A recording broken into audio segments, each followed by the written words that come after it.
Ассаламу алейкум ва рахматуллахи ва баракатуху. Хөрмәтле Хызыр ТВ тамашачылары. Эфирда Имамның Сырык дигән тапшыру бара. Сездән килеп биргән сорауларга остазларыбыз, имамнарыбыз белән җавап таба торган тапшыру. Әгәр дә андый сорауларыгыз калган булса, аларны юллый аласыз. Менә экраннарда чыккан адреска иншалла без аларны барлап, шушында студияга килеп биргән имамнарыбыз, казыларыбыз белән җавап таба тырышырбыз.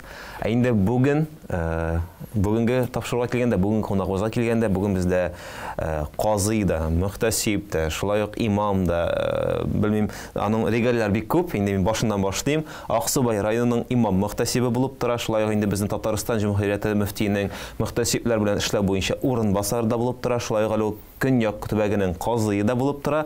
Һәм гомумән безнең Хызырның якын дусты Равил хәзрәт Зуфәров. Равил хәзрәт, ассаламу алейкум ва рахматуллаһи ва баракатуһ. Ва алейкум ассалам ва рахматуллаһи ва баракатуһ. Инде Аллаһ Тәгалә шушында килеп, вагазларыгыз белән безгә дә вагазлар насыйп булса иде, сезгә дә нәрсәдер искә төшерергә, нәрсәдер шулай теге вагазларга насыйп булса иде. Һәм әлбәттә үзебезнең тамашачыларыбызга файдалы тапшырулардан булса иде. Амин, шулай булсын. Амин, шулай булсын. Хәзрәт, инде беренче сорау миннән дә һәм шулай ук тамашачылардан да, чөнки алар намаз турында сорау биргәннәр, намаз вакыты турында сорау биргәннәр. Чыннан да менә ел фасылларына карап, айга карап инде безнең намаз вакытлары үзгәреп килә. Бездә бар җәй, бездә бар кыш, һәм менә җәй айлары җиткәч, бездә ничектер гадәттә караңгы төшми башлый. Һәм һәр вакыт сорау туа, намазны кайчан укырга, уразаны ничек тотарга. Инде менә бу очракта төгәл мөфтият тарафыннан дип әйтик, инде җавап бармы? Бисмиллаһир-рахманир-рахим. Аллаһ Раббыбыз Куръани Кәримендә Инна ас-салата канат алал муъминина китабан мавқута ди. Берсектә намаз мөэминнәргә вакытлы итеп әмер ителде дип Аллаһ Азza ва Җалла хәбәрен бирә. Һәр намазыбызның вакыты бар. Кергән вакыты, чыккан вакыты. Шуңа инде без шул вакытлары белән гамәлләребезне, гыйбадәтләребезне кылабыз. Аллаһга шөкер, бик җиңел заманда яшибез. Бүген көндә инде кояшка карап, күләгәнең озынлыгын үлчәп, намаз вакыты билгеләп аптырарга юк безгә. Бүген көндә Аллаһга шөкер дине назаратыбыз булсын, интернет приложениеларда булсын, телефоннарыбызда булсын, намаз вакытлары бөтенесе күрсәтелгән. Кайчан таң ата, инде кайчан илә намазы керә, кайчан зәвал вакыты, кайчан икенде, акшам, ястү вакытлары бөтенесе күрсәтелгән, бәян кылынган. Шуңа инде безгә матур гына иттереп, шөкранә кылып, шул җадвал буенча намазларыбызны уку истебездә лазим булып ята, истебездә тиеш булып ята. Инде безнең җирлегебез үзенчәлекле җир. Ягъни без экватордан ерак, Сауд Арабистанда кебек тә, Төркия җирлегендә кебек тә түгел, без төньяктарак урнашканбыз. Шуңа инде кояшның гәреше намаз вакытларында үзенчәлек бар. Инде 6 май көнне, ялгышмасам, Казан шәһәрендә, Казан җирлегендә инде көн белән төн вакытта шәфәк бетми башлый. Ягъни бер карасам, бу ястү намазы кирмәгән төсле. Ястү намазы кирмәгән төсле. Шул вакыттан инде без намазларыбызны акшамнан соң сагать ярым укый башлыйбыз. Сагать ярым укый башлыйбыз. Бу каян алынган дисәк, әгәр дә намаз вакыты кирмәсә, бу галимнәребезнең, мөхтәсибләребезнең, казыйларыбызның, чөнки бу мәсьәлә инде бездә 14нче елдан бирле матур гына эшләп килә намаз вакытлары. Чөнки бу хәзрәтләр мөфтиятебезнең зур җаваплыгы. Алар Аллаһның бәндәләре, мөселманнар намазларын вакытларында дөрес иттереп укысыннар, уразаларына дөрес иттереп кирсеннәр, уразаларын дөрес иттереп төгәлләсеннәр дигән ният белән бу зур эш башкарылды. Гөләмәләр шурасы булсын. Бу тәкъвимне әзерләделәр. Менә бу вакыт башлангач, шәфәк бетми башлагач, ястү намазы кирми дип уйларга мөмкин без. Шундый дәверләр булган халкыбызда да, ягъни укылмый торган вакытларда булган ястү вакыты кирмәде дип, әмма ләкин шу тәкъвим белән сагать ярым куелган икән, без шуның белән укырга тиешлебез. Ул кайдан алынган дисәк, ул инде иң якын җирлек, ялгышмасам Астрахан җирлеге, анда инде сагать ярымда ястү намазы керә. Шунлыктан бу вакыт алып куелган. Бу шәригатебездә фикъ буенча бу нәрсәләр, мәсьәләләр хәл кылына. Ягъни намаз вакыты билгеләү, ул инде һавадан алып, йылдыздан алып кына түгел, башыңа нәрсә килде, шуны гына сөйләү вакытны гына билгеләү түгел, әмма ләкин зур хезмәт. Куръан аятлары белән, хадислар белән, да шулай ук астрономия, шунда ук инде градуслар белән карап, бик нык тәгаенләп чыгарылган намаз вакытлары. Кай вакыт күрәбез, шундый видеолар килеп чыга. Мәсәлән, җәй җиткәч, инде ясту вакыты юк инде ул, шуңа ясту вакыты булмагач, акшамын укыйсың да, берникадәр вакыттан соң 15-20 ярты сәгатьме тотасың да, ястуын укыйсың да, рәхәтләнеп ятып йоклыйсың дигән шундый сүзләрне, фәтваларны да ишеткәнебез, күргәнебез булды. Һәм халык та аптырап, шалтыратып, инде нилектән бу шулай, җәдвалда бит, календарда, дине нәзәрәттә шулай күрсәтелгән, сагать ярым белән саналган. Нигә шулай бу кеше шулай шул сүзләрне әйтә, нигә шундый видеолар тарала икән дип сораулар бирәләр. Шуңа инде без шуны аңларга тиешлебез. Дин ул җаваплык булган нәрсә. Шуңа дини мәсьәләләр, җирлектәге дини идарә булсын, ягъни шундагы җаваплы булган кешеләргә сүзләренә карап, хөкемнәренә карап, карарларына карап эшебезне алып барабыз. Намаз вакыты күрсәтелгән икән, билгеләнгән икән, аның өчен махсус булган җаваплы кешеләре бар икән, без аларның сүзләрен алабыз. Синең хәтта нинди генә гыйлемең булса да, үзеңне гыйлемле санасаң да, чыгып басып, мин шулай уйлыйм, фикерлим диеп, кешеләргә инде сүз әйтү ул фитнә булып кына тора. Без шуны аңларга тиешлебез. Шуңа җирлегебездә рәсми дине нәзарәт бар икән, мөфтиебез бар, казыйларыбыз бар, гөләмәләр шурабыз бар. Ягъни бу намаз вакытларын тәгаенлыйлар, һәр районга, һәр җирлеккә санап чыгаралар. Без инде шуны кулланып, шуның буенча намазларыбызны укырга тиешлебез. Әгәр дә кулланмасак, инде төрле фикерләргә иярә торган булсак, бик зур хата ялышка аяк басырга мөмкинбез. Чөнки бу намазыбызның кабуллыгына, инде кабуллыгына киртә булырга мөмкин. Чөнки намаз кабуллыгына сәбәп аның вакытында укылуы. Вакытыннан алда укысаң, вакытыннан чыгып укысаң, бу намаз инде әлбәттә намаздан китми, казагына кала. Хәзрәт, монда инде сез җавап кайтарганда башымда миллион сорау туды. Шуның беренчесеннән башлыйк инде. Менә без әйттек, шәфәк югалмый тагын нәрсә. Әйдәгез тиз генә карап китик. Гомумән инде менә безгә карыйсы кояшка, ләкин шулай да намаз вакытлары нәрсәгә бәйле, теге элек-электән дип әйтик инде, шул кояшның чыгышына, кояшның керешенә, шуларны карап китик һәр намазга. Нәрсә ул зәвал вакыты, нәрсә ул таң ата, нәрсә ул кояш чыга, нәрсә ул таң беленә. Бөтенесенә карап китсәк иде. Таң беленә. Ягъни без күрәбез намаз җадвалында, календарларда таң беленә, шулай Рамазан шәрифтә сәхәр тамам дигән графаны күрәбез. Ягъни бу графа күрсәтә иртәнге намаз керде дигән сүз. Иртәнге намаз, таң беленү дигән сүз, иртәнге намаз вакыты керде дигән сүз. Ягъни без шул вакытта иртәнге намазыбызны укый алабыз дигән сүз. Ягъни бу безгә рөхсәт ителгән. Икенче графа инде халкыбыз мәчеттән киселмәсен, җәмәгать белән мәчетләрдә намаз укысын дип, җайлы булсын дип, тәһарәтләрен алып, инде теләсә сәхәрен кылып, мәчеткә барып өлгерсен дип, сагать ярым калдырып, кояш чыгышка хәтле инде мәчетләрдә намаз укыту вакыты билгеләнгән. Бу инде кояш чыгарылганнан сагать ярым кала. Әмма ләкин сәхәр тамам, таң беленә дигән графа буенча без инде иртәнге намазыбызны укый алабыз. Инде вакыты керде дигән сүз. Иртәнге намазның инде вакыты чыга, кояш чыккач, инде аның вакыты чыккан була. Шуңа без игътибар итәргә тиешлебез. Кояш чыкканча инде без намазыбызны укырга тиешлебез. Әгәр дә кояш чыккан вакытка калса, кояш чыкканнан соң калса, ул намазыбыз казага калган була. Әгәр инде аны махсус эшләсәк, махсус бернинди хәзерлексез, мәсәлән, будильнигimizni да куеп ятмасак, хәстәрләнмәсәк, без гынахлы булабыз. Әгәр дә инде тора алмасак, уяна алмасак, әллә ничә будильник куеп та, иншаллах рахман, Раббыбыз Аллаһ каршында гынахыбыз булмас, әмма ләкин сәбәбен кылырга тиешлебез. Аның ничек намаз укуы фарыз, шулай ук намазга уянуы да фарыз булып тора, сәбәбе дә фарыз булып тора. Без шуны карарга тиешлебез. Яни кемдер безне уятырга тиешле, мәс'улиятле, яисә үзебез куеп, җайланмасын куеп, будильнигын куеп, инде сагатын куеп, инде иртәнге намазга торырга тиешлебез. Инде илә вакытына килсәк, илә вакытының кереше зәвал вакытыннан башлана. Зәвал зинит дигән сүз. Яни кояшның иң югары ноктасы. Кояшның иң югары ноктасы шул вакытка зәвал дип әйтәләр. Бу вакытта инде мәчет намазы да укылмый, башка намазлар да укылмый. Шулай инде алдан әйткәнчә, кояш иртәнге намаз укыганнан соң кояш чыкканча да нәфил намазлары кылмыйбыз. Шулай зәвал вакытында да инде намазлар кылынмый. Без инде сабырлык илә көтеп торабыз. Инде безнең календарларыбызда әйтелгән 3-5 минут үткәч, инде намазны укый алабыз дип. Ягъни шул зәвал вакыты белән 5 минут узгач илә намазы керде дигән сүз. Илә намазы керде дигән сүз. Инде сәгать 12дә дип гадәттәгечә графа куелган мәчетләребездә инде көндезге 12дә илә намазы укыла.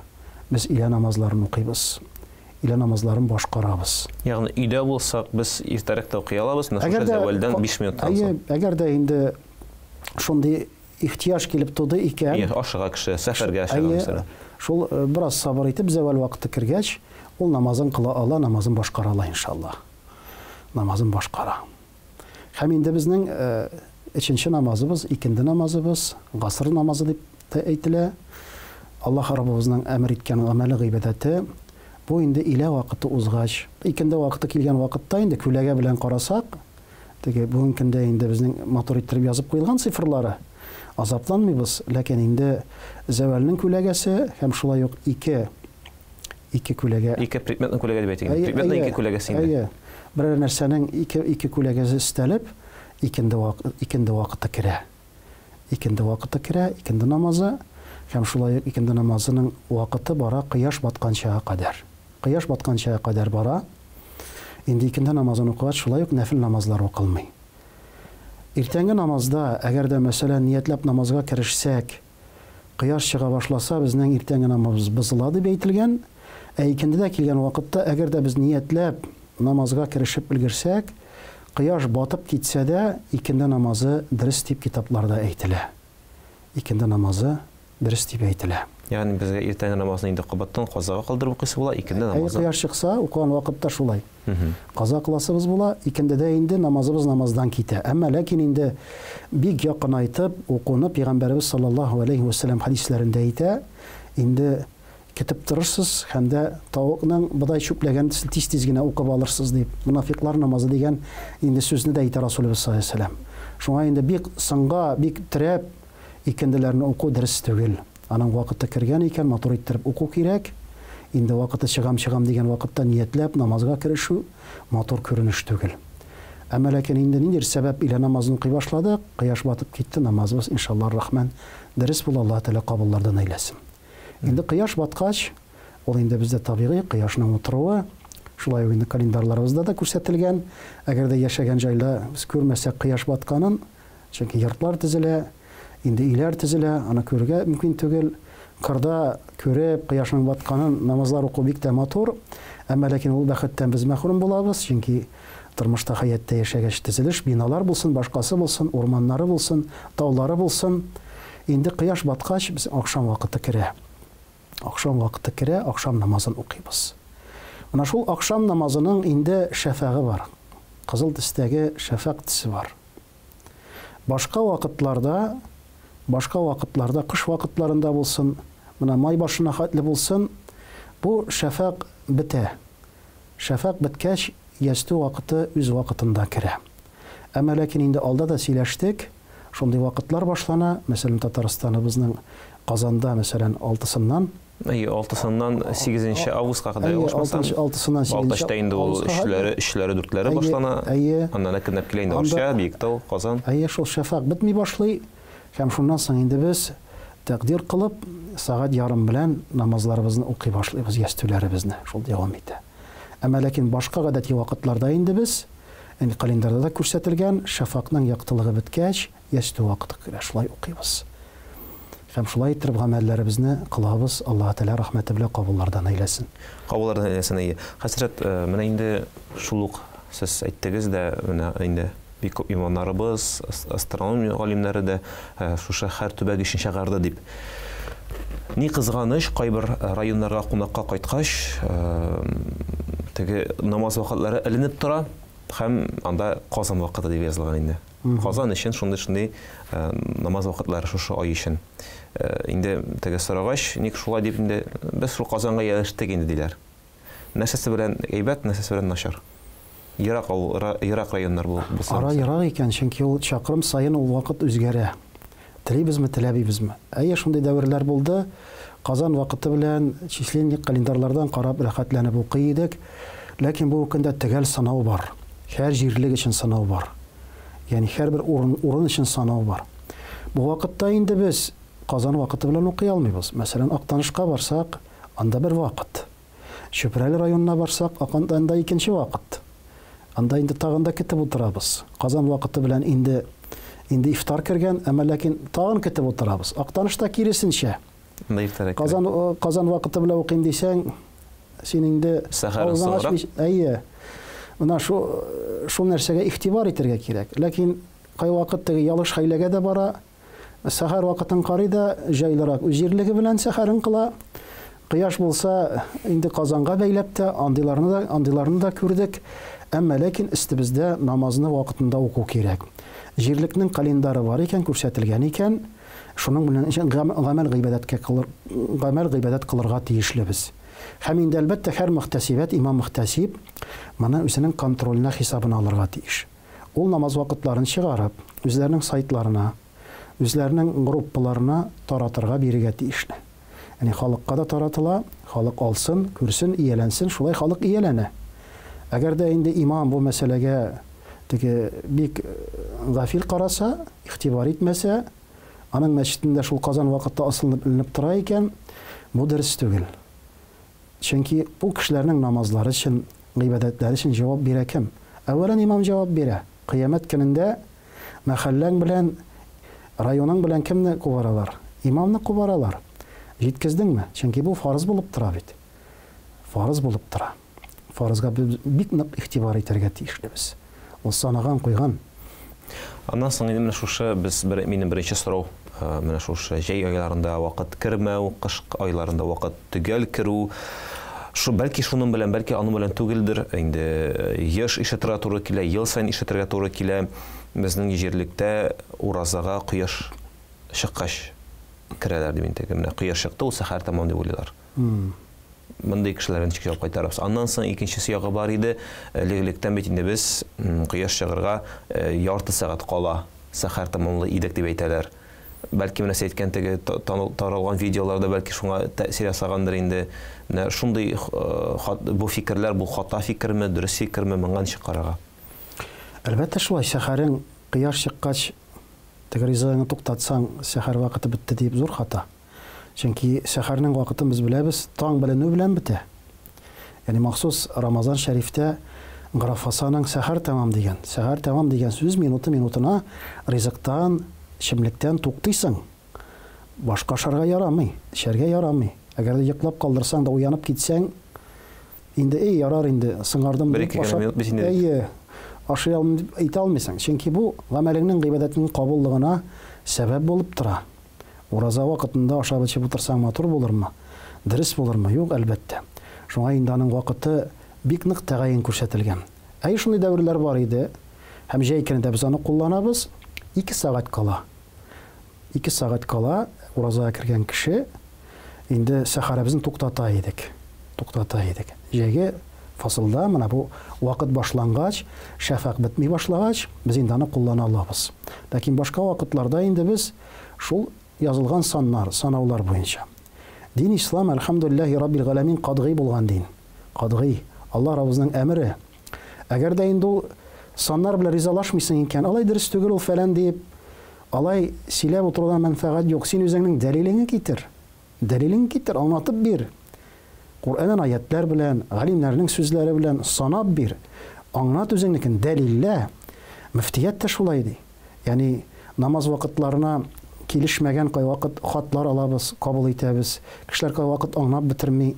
Инде уннан артык ел, Аллага шөкер, халыбыз күркәмлек илә шул вакыт белән намаз укый, гамәл кыла, тәрбияләнә. Ләкин шул вакытта безнең җавап шул, без һәр вакыт ачык бит. Уләмәләр шурасы.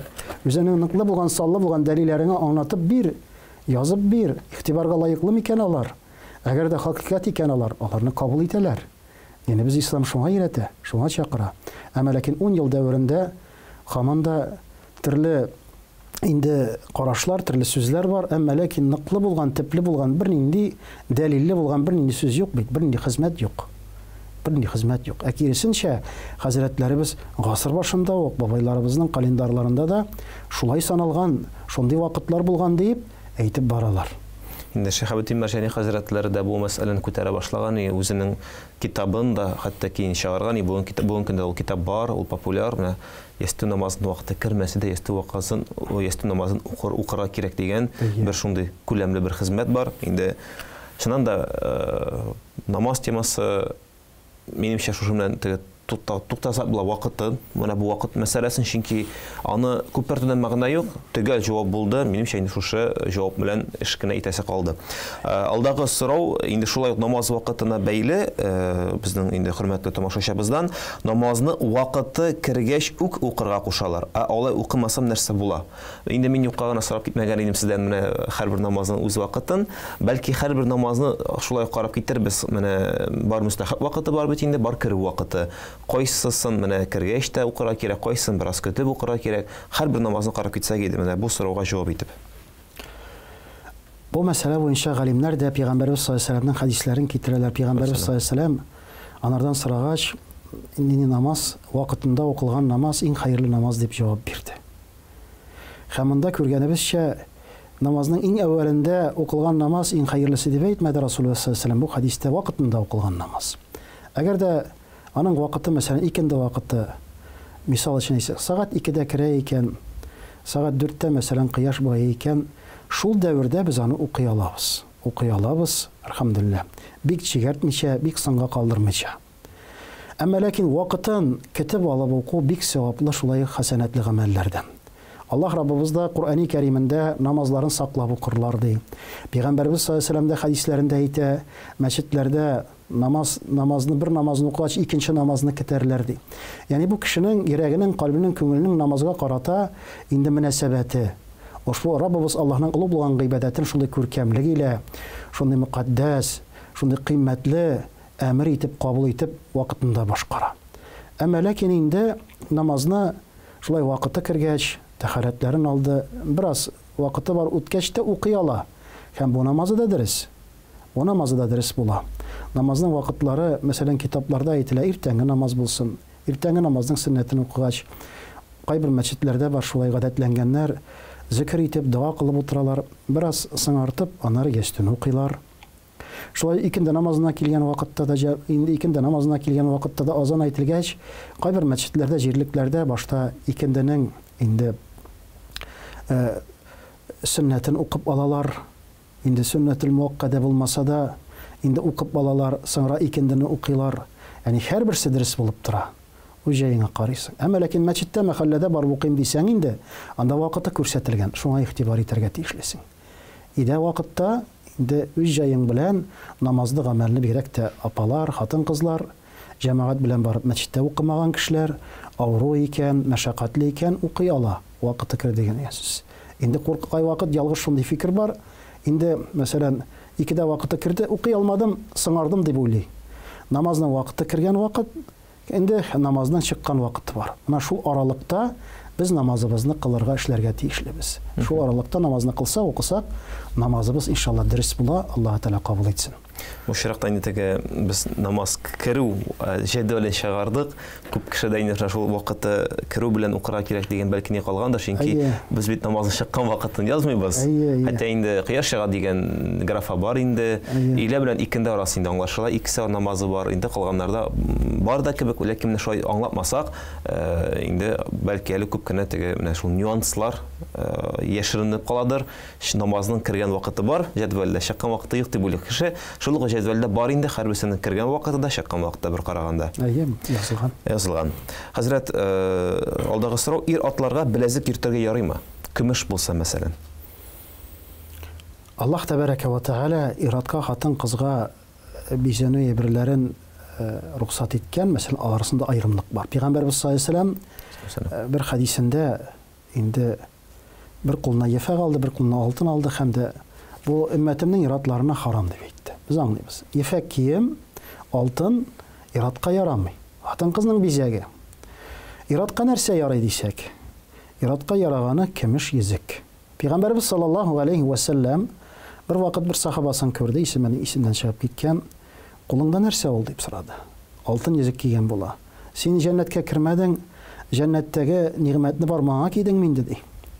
Шуннан соң бу кеше бу йөзеген сала. Бер заман Ул кеше инде тимердән йөзек киеп куйдым ди. Пәйгамбәрбез саллаллаһу алейһи ва сәллям күрде дә җәһәннәм әһелләренең инде киемен кидеңме диеп, Пәйгамбәрбез саллаллаһу алейһи ва сәллям яна үзенең инде тәнкитли бу кешене. Бу кеше салды һәм инде бакырдан ясалган йөзекне киеп куя.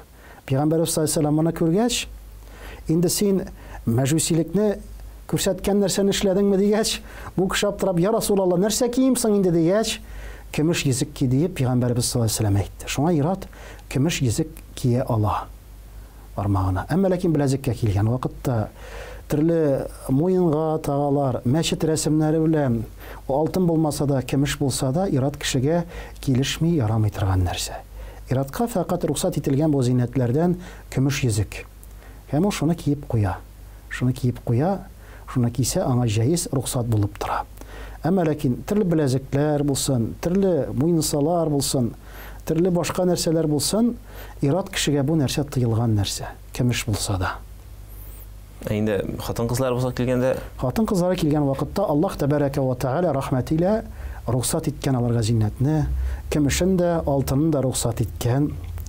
Һәм Аллаһ азза ва җалла Куръани Кәримендә инде ولا يبدين زينتهن إلا ما ظهر منها һәм инде күрсәтмәгез үзләрегезнең бизәнү әйберләрегезне илля фақат күренгәннәрен генә ди, ягъни күренгәннәренә килгән вакытта кулдагы йөзек булсын, кулдагы беләзек булсын, күренә торганнарын Аллаһ тәбәрәкә ва тәгалә рөхсәт итте хатын-кызга, әмма ләкин калганнарын алкалар булсын, инде муенсалар булсын, төрлесен инде Аллаһ тәбәрәкә ва тәгалә җәлеп итмәстән яшерәгә кушты, буйырды.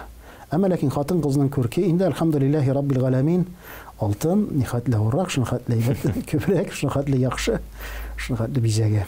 Менә бу бакыр, тимер, инде бизәнү әйберләренә килгәндә, яки гомумән бүгенге көндә менә теге папирбушка дип кенә әйтәләр бит әле, теге инде шын булмаган әйберләр, хәтта ки пластмасс ниләрдә чыгар, алкаларда алтын ни чыгаралар, пластмасста йөзекләрдә чыгаралар. Менә буларның хөкеменә килгәндә хатын-кызларга ничегрәк?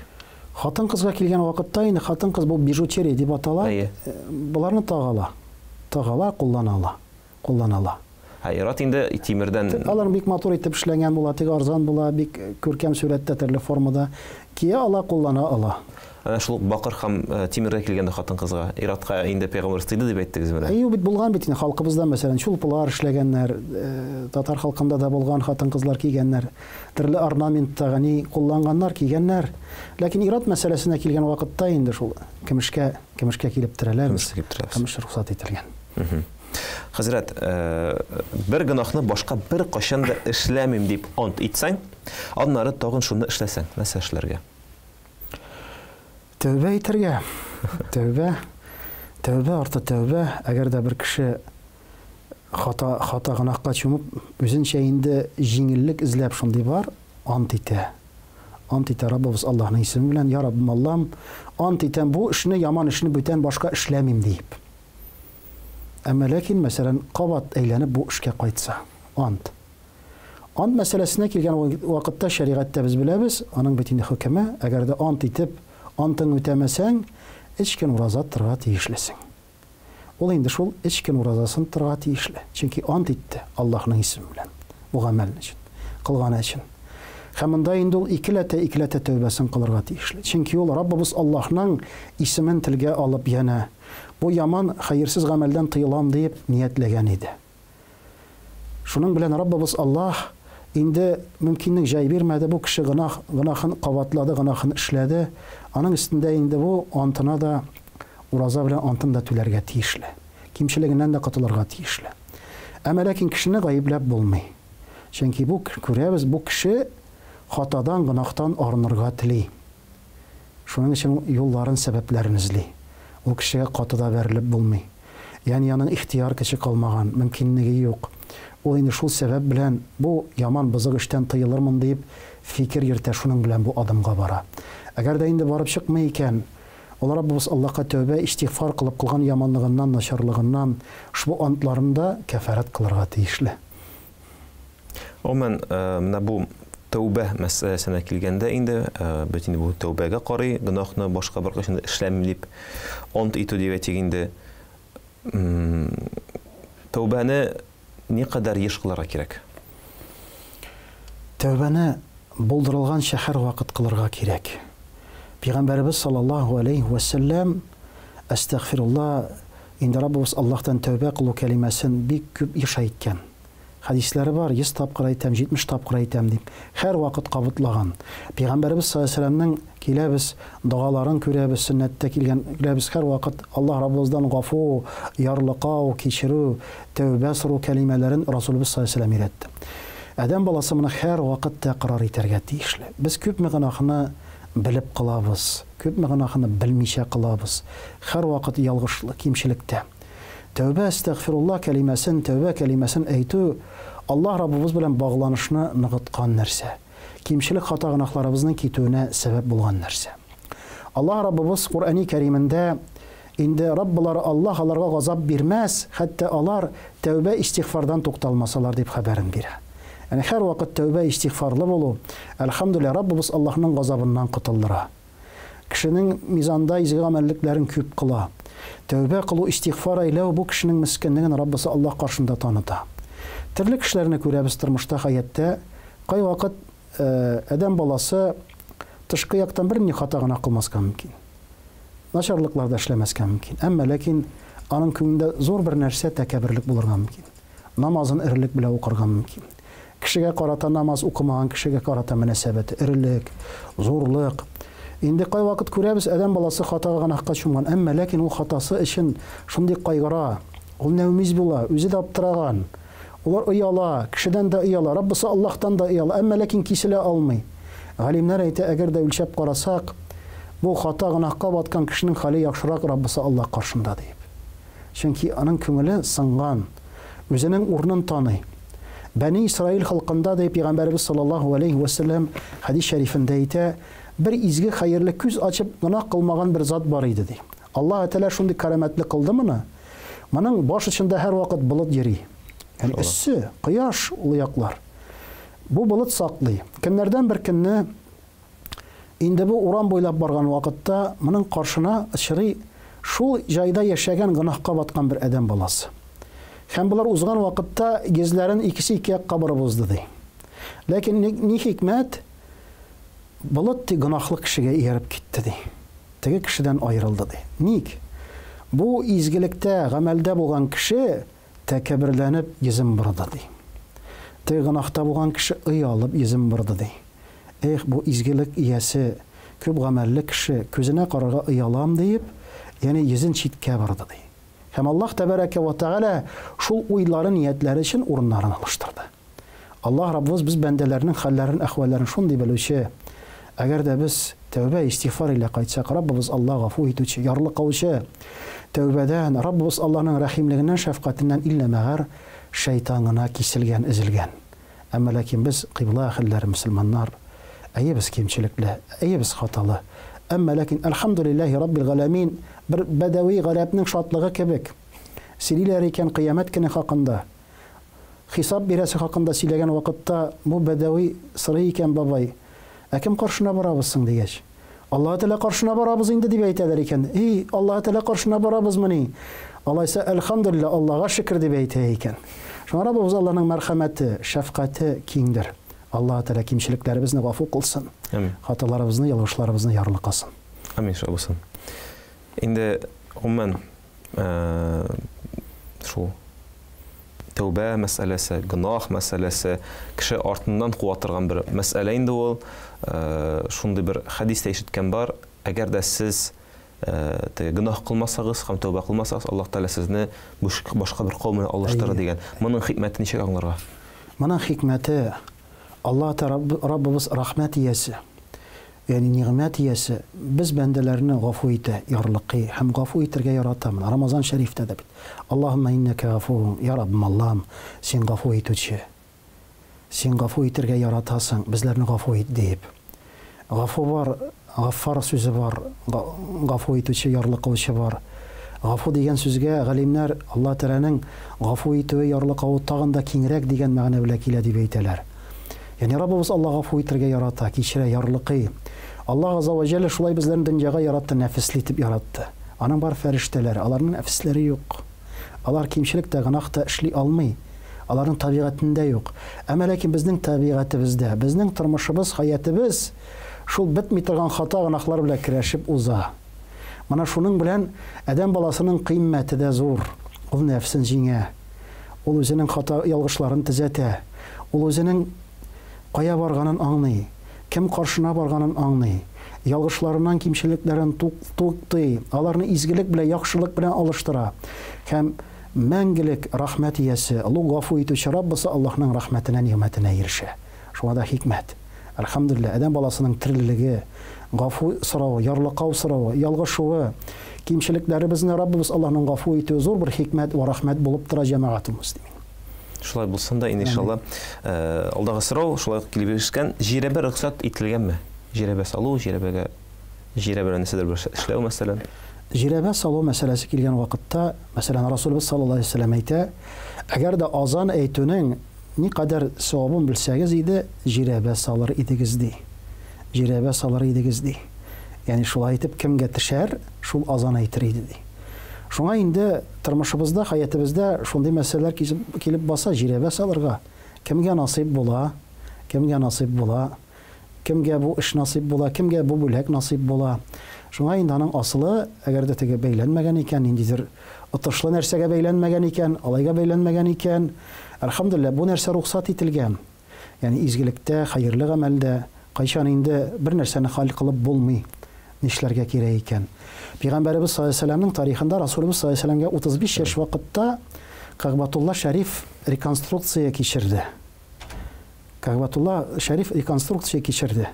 Һәм инде халык нишләргә белмичә төзеделәр, төзегән вакытта иллә фақат халал акчабыз гына кирсен диеп, берни зулым юлы белән, начар юл белән килгән мал кирмәсен диеп, инде күтәрә төзи башладылар.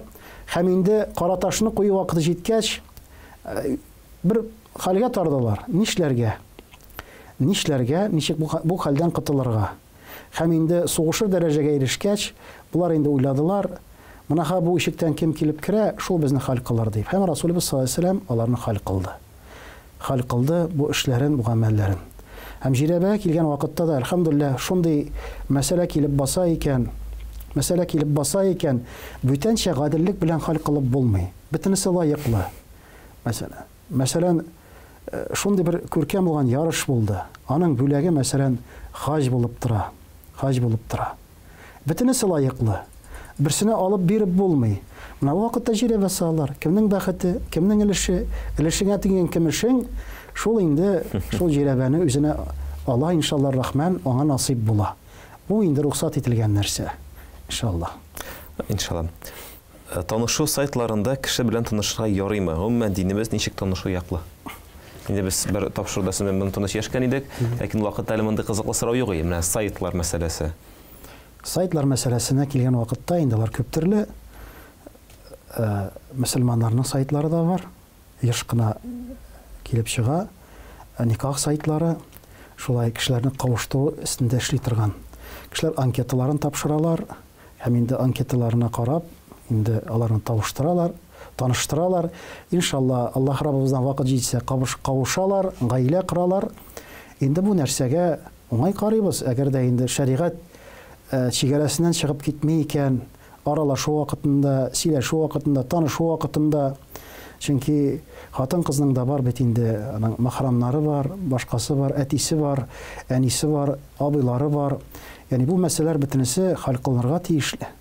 Яни бу зинага, начар фәхиш гамәлгә эшкә алып барырга тиешле түгел. Шул нәрсәләр бөтенесе инде күркәмлек илә каралырга тиеш, тигәр итеп үтәрелергә тиеш. Һәм инде бу сайтларны оештырган кешеләр дә инде әлбәттә намуслы, хәерле кеше булырга тиешләр. Чөнки аларда мәгълүматлар бар, аларда хәбәрләр бар. Алар инде бу эшне ниндидер акчага эшли инде, чөнки акчага эшләмәсә инде аның эше бармы, хезмәте бармы. Әмма ләкин шулай таныштырып, Аллаһ Раббыбыздан вакыт җитсә кавышып, гаилә коралар.